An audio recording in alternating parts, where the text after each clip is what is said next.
going on, my friends? Cubs fan Han here for another Star Wars Galaxy of Heroes video. And my people, we have lost some very, very important content creators over the last several months. Some of you may be asking, how can I ever go on in this game without the likes of Warrior, McMole, Darth Microtransaction, and others?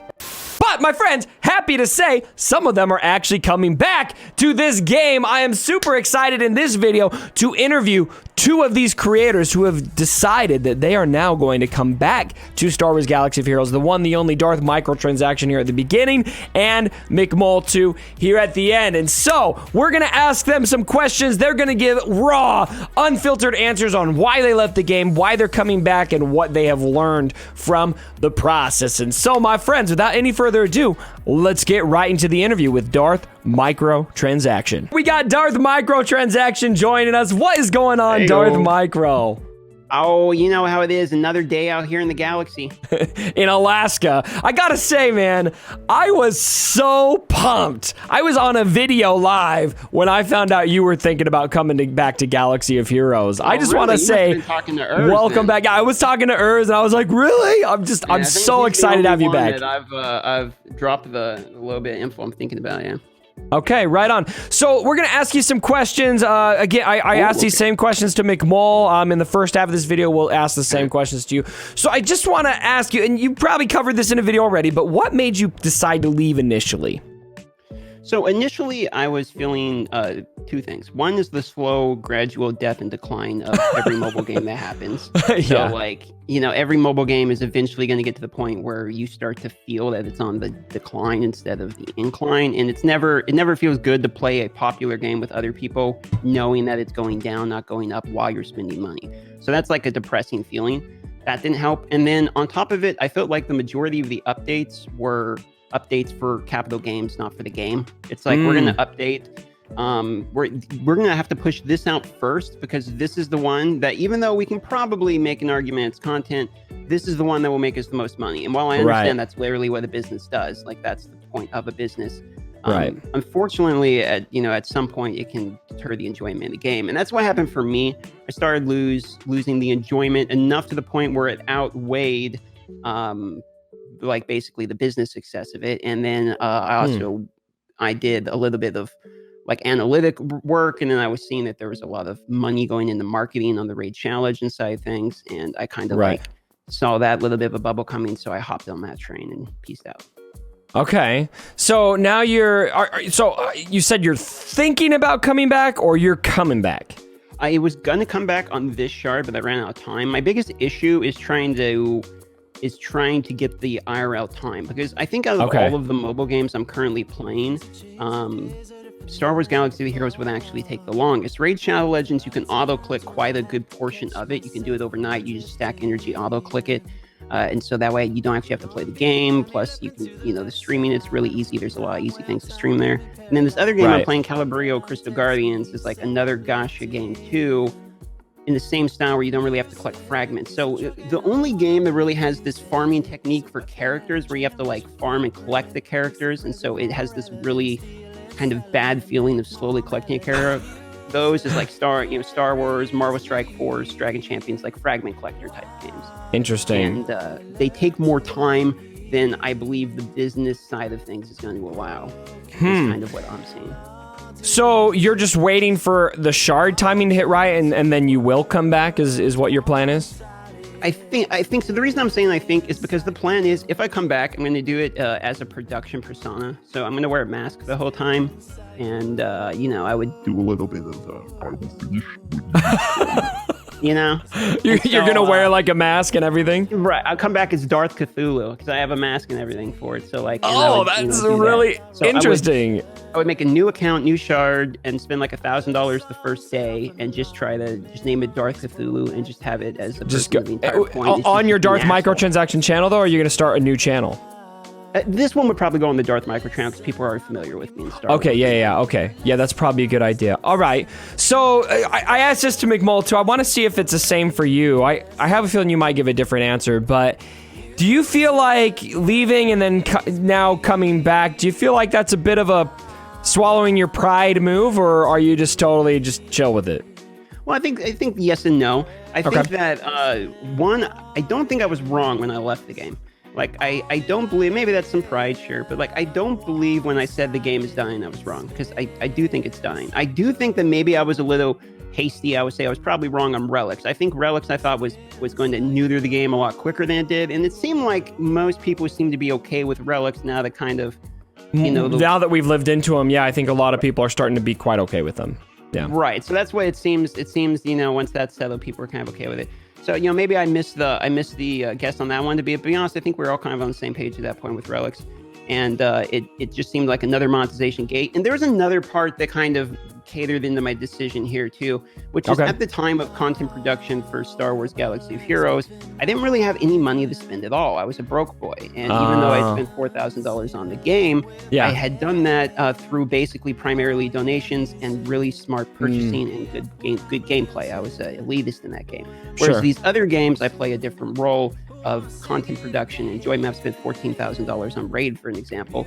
But like now I have the ability to do that, and it changes the dynamics of what I'm doing. Is now I see myself as a YouTuber, not a gamer. And so the way I am looking at games is different. It's how much time does the game take as a portion to how entertaining it is. What kind of editing can I do in it? Is After Effects going to have anything in this game? Stuff like that. And there's not a lot of that in Star Wars Galaxy of Heroes, but I like the concept of coming back with like the persona. So that's what's kind of keeping me in there. Okay. So talk me through then your decision to come back. You've mentioned a little bit of it, but where did you, like, what does that stem from primarily for you? Primarily, if I came back, it would be a business decision to try to eat up your and Arnold subs. I think that there's probably like 20 or 30 Come at me, subs. bro! Seriously, I think there's probably 20 or 30,000 subs of your guys' that I could come in, eat up, and go to a different game. And so it would be purely a YouTube move of like getting the people I left behind. Because I left at like 7,000 to 9,000 subs, I think. Right. And I probably missed a good 10 or 15,000. I could have picked up on that grind 100,000. And as if people who follow my channel at this point, who probably only saw me during Star Wars when I was doing guides and stuff, like I am completely 100% transparent in the fact that like the YouTube grind this is a hustle. Like I do everything I can to hit that 100K. So it's like I'm grinding. I've made the job. That's what this is. I do everything I can to get it going. So it's like the Raid was the marketing move for me, but I hate the game. So it doesn't really matter the game for me as much as is it a smart move. In Star Wars, there's the potential that there's a little bit of a market left there, I think. But so this is a highly analytical perspective here, highly business focused. Is it? Would you say it's 100% business, or how much of it would you say? If I come back, I do not want to play Star Wars Galaxy Heroes. I have zero interest in the game. I would actually not enjoy the process of coming back. It would be purely to make the videos, because I think that they would do well. It'd probably be a series type thing, which I can then do like 1 a week, 2 a week, and still play Raid as my main game and do a series thing, high production quality with personas. I've been spending a lot of time like learning After Effects and motion graphic templates and stuff like that. And, as you know, OBS motion plugin stuff, I use that for like the basics now. And I'm trying to like get better and better and better their production quality. So there's some potential, but the game doesn't lean itself a lot to that type of stuff. So I think this is fascinating, how transparent you're being about it. I want to thank you for that, because that is, and I know you said that's what you do on your channel. I personally haven't witnessed that before, but that's a very, very raw take on your thought process. So thank you. Well, that's the thing. It's kind of interesting. That's the sales pitch for me on my channel, is that you basically get to watch a YouTuber from being a homeless guy, because I was a homeless in April, all the way till like, I'm pretty close to a 6-digit career at this point. Right. And, I'll break that point probably in a few months here. And I hope you do, man. Yeah, thanks. Right now I'm there, but it would be only upon, like, I would have to rely like 30% on donations. You know what I mean? Like, it's not their revenue stream yet. And it's you get to watch that process. Most of the time, the YouTube, you just see a YouTube, a guy playing a game or whatever. You don't really get to, every quarter I come out and I do a thing like how much money I've made, where the analytics come, what my marketing strategy is, stuff like that. I do that type of stuff quarterly, and I constantly am talking about it on the stream. The meme is, hey, I tricked you, thanks for your sub, So it's I tricked you. So it's like I play into it. It's the whale pod. I'm a dumb guy, spends lots of money. That's the whole thing, Cool. So I want to dig into what you've learned since leaving. Would you say that your perspective, I mean, we might have for you, we might have two angles to talk about. Your perspective on YouTube and then your perspective on mobile gaming. They may be two different answers for you, or you may just talk about one of them. I'll leave it up to you. But how would you say your perspective has changed since leaving the game and now looking into coming back? I would say game-wise, it hasn't changed at all. I would say that I probably just have no information. Like I haven't. As soon as I left the game, I left it entirely. Like I left all the Discords. I left. You were a clean break. I was just out of the game. I knew at that point, a hard shift in the raid. That's the path forward for me. Yeah. I need to go. So I went that way, and I knew I just had to like cut. So at that time, after I cut it, the only Discord I stayed in was like the Heroic Sith project, because they've been like a long time helping me before I was even content creator. Then as soon as I got any traction, they put me in there, and I know the owner and stuff, and he's a really nice guy. So right. I stay in that one. But I bailed on the other ones and stuff, and I don't really know anything about the game. Like I know there's like Grand Anakin Skywalker. I know he's strong, and Relic 7 and all that. But like I literally don't know tactics. I don't know moves. I don't know the kits of any of the characters. I don't know who's currently coming out. I know nothing about the game. I would just come back to be a stupid whale and play that part, and that's it. Wow. Interesting. So we need to do some videos then, Darth Micro, you and me, so I can help educate you on what the kits are, at least enough so that you can cover them as you start dumb whaling for them, as you say. Well, what could be a fun video is what does a content creator think of the modern day kits? Because I literally have not read any of them. I'm not bull***ing you like I really don't know any of these. So it'd be kind of funny to do a reaction. That'd be fun. Yeah, that'd be really fun. Well, Darth Micro, I have to say, I'm fascinated by your perspective. Thank you very much. I think you're an awesome guy. You guys should all be following Darth Microtransaction. If not anything, just for how transparent and raw he is about his business here. Anything else, Darth Micro, that you want to squeeze in on this subject before we end the interview? Yeah, I want to say thanks to the Star Wars Galaxy Heroes community, because that's where I started, and they gave me my career and basically got me from, like the depressed, hopeless, going nowhere, who knows how long he lives type of guy to, right. Like positive thinking, healthy career going, I'm happy with what I'm doing. Like my whole life's turned around, and I don't owe that entirely to the Star Wars Galaxy of Heroes community. I owe it to my hard work. I put that on me, but I do also owe the Star Wars Galaxy communities a minimum of a big thank you, because they were extremely supportive. A lot of those guys stuck with and even watched content when even it wasn't even the same game and everything. So legitimate, heartfelt thank you to the average Star Wars Galaxy hero person out there.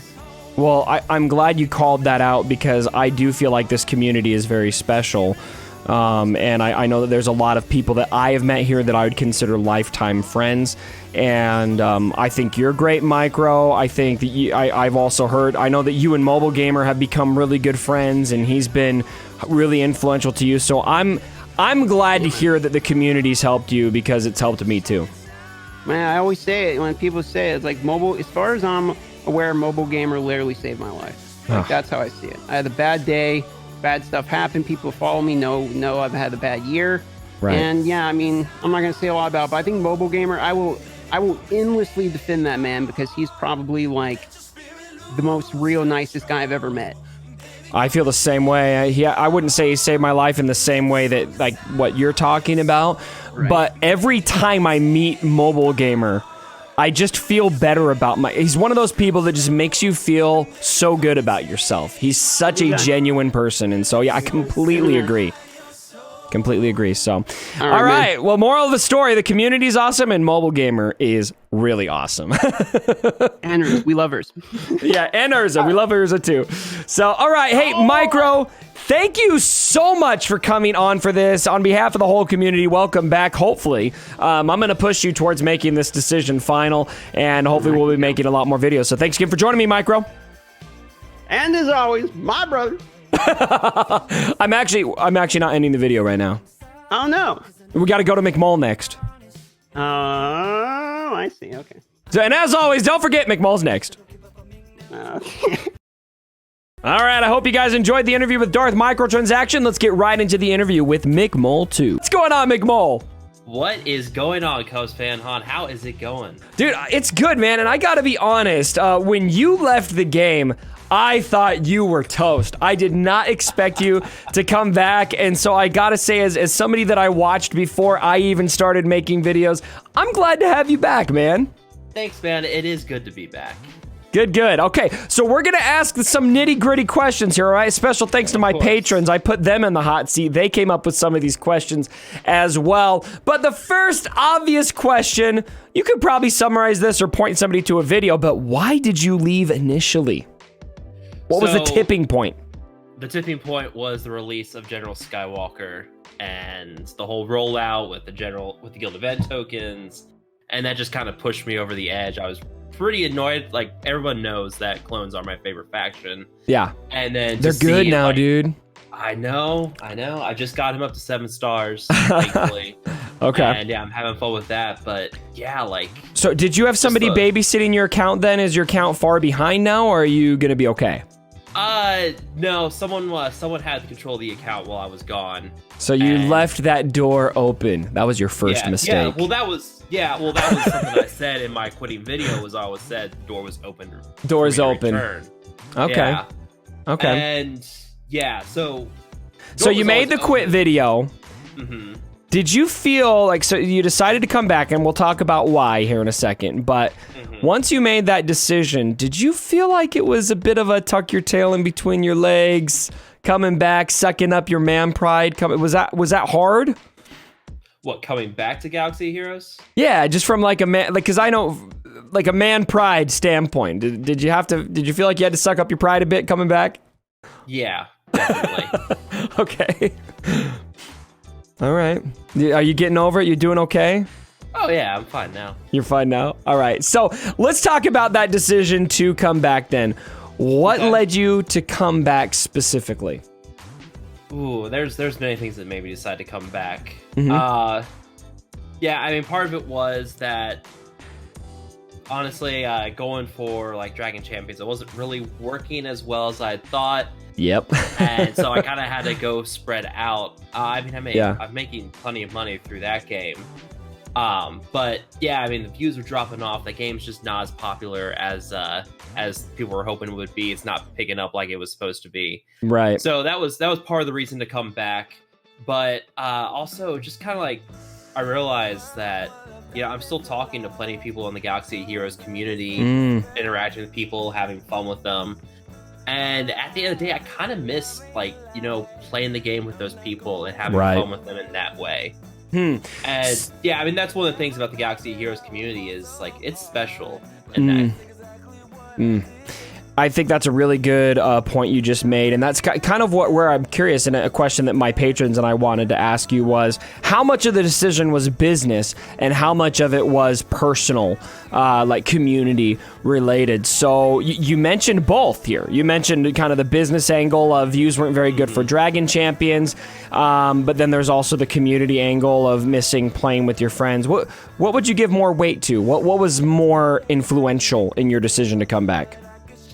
Ooh, likely I don't know. It's hard to say. I mean, I would sounds say like a 50-50 split for me right now then. Equally influential, I would have to say. Yeah. All right.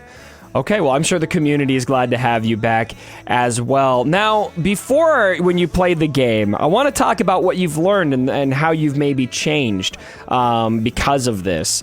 You were wailing hard before. I was, yeah. Are you still planning on wailing hard, or are you going to take a different approach? Or will you still be hardcore committed, or do you think you're going to chill out? Definitely chill out. Okay. If I was going to hardcore wail, I'd be throwing money at the game to get Galactic Legend Ray, and that's not happening. Okay, so you're not going for the Galactic Legends. Are you gonna take a free-to-play vow, or? I'm going for Kylo, but my first order were also in a much better position as it was anyways. So yeah, I'm not dropping hundreds of dollars on this game like I was originally. How much have you spent since you came back?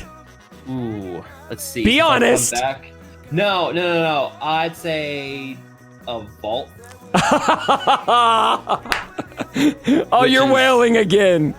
that compared to before, that's nothing. Okay. So this is toning it down. But see, when I buy a vault, I don't spend anymore, but when I used to, every time I bought a vault, I felt like a part of my soul died. Yeah, no, I understand that feeling, but yeah, no, a vault so far for me is a significant decrease. Okay, so we'll have to follow up then. I'm curious to see if this is going to stick around, if you're going to stay on a lower spending budget than what you were before, or if we're going to meet up with you here in a couple of months and you'll be like, yeah, I'm buying vaults every day now. Yeah, I'm turning to a Kraken again. I know, right? So, perspective-wise, so obviously so you're chilling out your play a little bit, a little less spending, but still spending on the game. I'd say you're still a spender if you're buying a vault.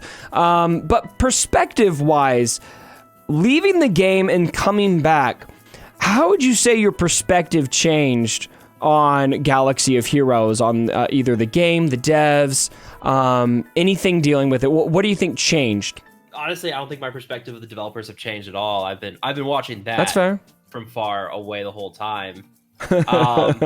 Yeah, that's been fun watching that mess the whole time. Yeah. In terms of what my perspective on has changed, I'd say the biggest thing is I realized just like how much fun the community is. Ooh, okay. Yeah. So you feel like maybe you realized you took the community for granted a bit? Yeah, I'd say that's fair. Okay. Yeah, not in a negative way. Like, I mean, I think you appreciated the community before, but maybe you just realized, man, I really can't go. Yeah, I need this in my life. Realize how much I was missing out by not being active within the community as much. Next question, final question. You played some other games while you were gone that were similar to Galaxy of Heroes, like Dragon Champions. What things did you learn from those games that you really want to see taken into Galaxy of Heroes? Or on the flip side, was there anything that you noticed from those games that you think that Galaxy of Heroes does better in? And any takeaways like that you had while you kind of dabbled in other pastures? Yeah, I mean, there's definitely the one thing I've noticed is that Galaxy of Heroes has influenced quite a few games out there that are in the same format. Yeah, it's kind of crazy. I go and look at some of these games. Yeah, and like they'll even have the same game mode names, and I'm like, huh, that's Healy's come up with something a little original there. But yeah, I mean, it's not like Galaxy Heroes was the first one to do what some of these game modes do. I think Summoner's War was pretty much the pioneer, right? Yeah, Summoner's War, I think, was the original like hero collector game. Right. And yeah, it's just kind of it's interesting. Like you see all these different games trying out these modes, and then you start to kind of realize, and as you're looking at them, you're like, how many original ideas can you come up with in a mobile game? Like at some point, you kind of run out of new ideas. And that's something I started to notice was it's not so much who has the original content or new kind of types of content. It's who can do it the best. Interesting. So as you come back now, how do you want to be different as a YouTuber? Would you say? Do you think that there's anything you want to change about how you did before? Or are you just wanting to be like, all right, let's just move on and continue forward as we were before? A little bit of both. I do want to move on, but also I kind of need to evolve the channel a little bit as well. Okay. I know people keep asking me to do like Grand Arena live streams and stuff. Yeah, why were you never on that, dude? That's like the cream of the crop. When I'm working like 60 hours a week, it is really hard to respect that in with everything else. That's something I was telling someone the other day. It's like I just don't have the time to do it. Like if I ever go full-time YouTube, I can certainly do it at that point. But with as much as I'm working and everything, it's really hard for me to do that right now. Yeah. So you're still working a full-time job, 60 hours a week plus YouTube? Yeah, that's what I'm trying to do. Look, everybody in the comments and everybody who supports McMole, I know what that feels like. I'm obviously full-time now, and I'm very happy with being full-time, but I spent a long time doing a very similar lifestyle. Everyone, give McMole some love for that Ugh. because I respect the hell out of that lifestyle. So, McMole, it's been great having you on. We are glad to have you back. I speak for everyone in the community. We love you, man. Glad to have you back and wish you best of luck on your channel. Thanks for coming on to answer some of our questions. All right, that's going to be a wrap, my friends. I hope you guys enjoyed these interviews with Darth Micro and McMole2. Again, be sure to check out their channels. Thanks again for joining me for this video, my friends. And as always, my brothers, don't forget